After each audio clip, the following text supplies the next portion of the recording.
অকলশৰীয়তাই বহু কথা শিকায়। নিশাবোৰে কেতিয়াবা কন্দুৱায়। প্ৰতিটো দিনে এক নতুন চিন্তা।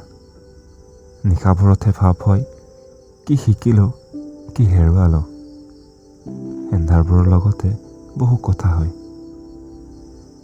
পোৱাৰ আশা, হেৰুৱাৰ ভয়। জীৱনৰ বাটে ফুলাব সুন্দৰ আকাশ।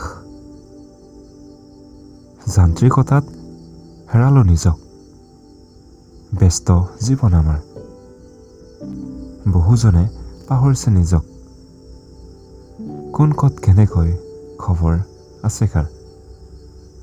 সকলো নিজক লৈ ব্যস্ত। কোনেনো জানিব বিচাৰিব আনৰ জীৱনৰ খবৰ। কোনোজনে পায়ো সুখী নহয়, কোনোজনে তাকে পাবলৈ চেষ্টা নৰাকৈ।